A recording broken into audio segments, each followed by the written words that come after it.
There's a knock on my door every night at 1:16 a.m. I live in a gated building. It started exactly 1 week ago. 3 deliberate knocks, perfectly spaced, at precisely 1:16 a.m. Not 1:15, not 1:17, always 1:16 on the dot.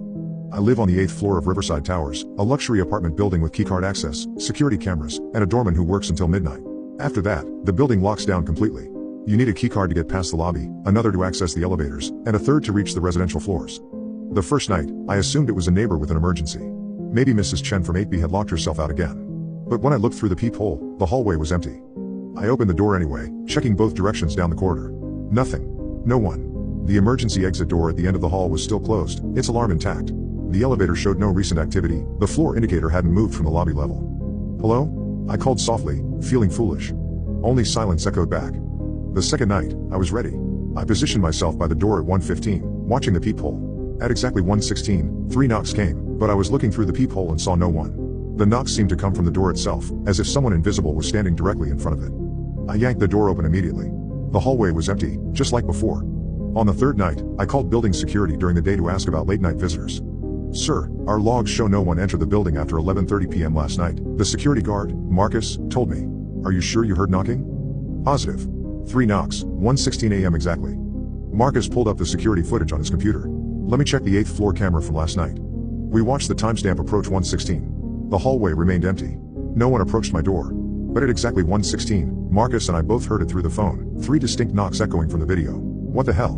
Marcus muttered. "The camera shows nothing, but the audio picked up knocking. Has anyone else complained about this?" Marcus shook his head, but something in his expression suggested he wasn't telling me everything. That evening, I decided to record the knocking myself. I set up my phone outside my door, positioned to capture anyone who might approach. At 1:16, the knocking came right on schedule. When I reviewed the footage, it showed an empty hallway, but the audio was crystal clear. 3 knocks. No source. On the 5th night, I tried a different approach. Instead of waiting inside, I stood in the hallway at 1:15, directly in front of my door. I wanted to see what would happen if I was occupying the exact space where the knocker should be standing. At 1:16, the knocks came from behind me. I spun around. My door was directly in front of me, maybe 2 feet away. The knocks had definitely come from the door, but I was standing exactly where anyone knocking would have to be. The sound had come from inside my body's space, as if someone had knocked from within me. I stumbled backward, heart racing. That's when I noticed something else, 3 small scratches on my door, right at the height where knuckles would hit the wood. They hadn't been there before. The next day, I visited Mrs. Chen to ask if she heard anything unusual. "Oh yes," she said immediately. "The knocking. Same time every night for about a week now." "You hear it too?" "Of course. But it's not coming from your apartment, dear. It's coming from 8C. 8C was the apartment directly across from mine. But 8C had been empty for 3 months, ever since the previous tenant moved out suddenly." "Are you sure?" Mrs. Chen nodded. 3 knocks, 1:16 a.m. Always from 8C. I assumed someone new had moved in, but I never see anyone. I went down to the building office to ask about 8C. "That unit is vacant," the property manager, Susan, confirmed. "Has been since Mr. Rodriguez moved out in July." "Why do you ask?" "I've been hearing sounds from that direction at night." Susan frowned. "That's strange. The unit is completely empty. We cleaned it out after Mr. Rodriguez left. Would you like me to check it out?" An hour later, Susan and I stood outside 8C with the master key. The apartment was indeed empty, no furniture, no belongings, nothing but clean carpet and bare walls. "See? Nothing here," Susan said. "Maybe the sound is carrying from another unit." But as we stood in the empty living room, I noticed scratch marks on the inside of the front door. 3 parallel scratches, exactly like the ones that had appeared on my door. "Susan, why did Mr. Rodriguez move out so suddenly?" She hesitated. He said the apartment was haunted.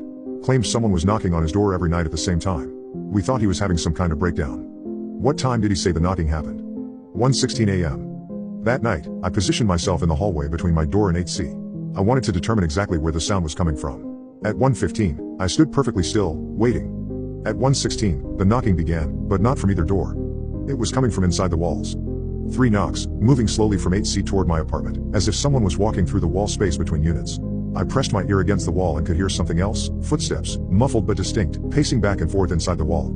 The next morning, I researched the building's history. Riverside Towers was built in 1987 on the site of an older apartment complex that had burned down in 1986. 12 people died in that fire, trapped in their units when the single stairwell filled with smoke. The old building had been numbered differently. What was now 8C had been apartment 816 in the original building. One of the victims was listed as Maria Santos, age 34, found dead in apartment 816. According to the fire report, she had died trying to break down her front door, which had warped from the heat and wouldn't open. Her body was found with severe injuries to her hands from pounding on the door. The time of her death was estimated at 1:16 a.m. I called the fire department to get more details about the 1986 fire. That was a bad one, the retired fire chief told me. The building had code violations, inadequate exits, faulty alarm system. Several residents were trapped because their doors wouldn't open. The heat warped the frames. Do you remember anything specific about apartment 816? Oh yes. Poor woman in 816 beat her hands bloody trying to get out. We could hear her screaming for help, but by the time we reached her floor, it was too late. She'd been knocking on that door for hours, trying to get someone's attention. That night, I tried something different. At 1:15, I stood outside 8C and spoke to the empty hallway. Maria? Is that you knocking? At 1:16, the knocking came, but this time, it was frantic. Not 3 measured knocks, but rapid, desperate pounding that went on for almost a minute. I could hear scratching sounds, like fingernails clawing at wood. Then, faintly, I heard a voice, "Help me. Please. I can't get out." I pressed my hands against the door of 8C. "Maria, the fire was 37 years ago. You're not trapped anymore." The pounding stopped. For a moment, there was complete silence. Then, very softly, but I can still smell the smoke. I haven't heard the knocking since that night. The scratches on my door have faded, and Mrs. Chen says her nights have been quiet.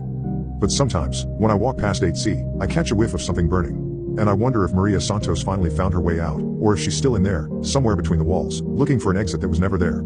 The building management has decided to renovate 8C. They say they want to update it before finding a new tenant. But I think they just want to tear down whatever's left of apartment 816, and finally let Maria Santos rest.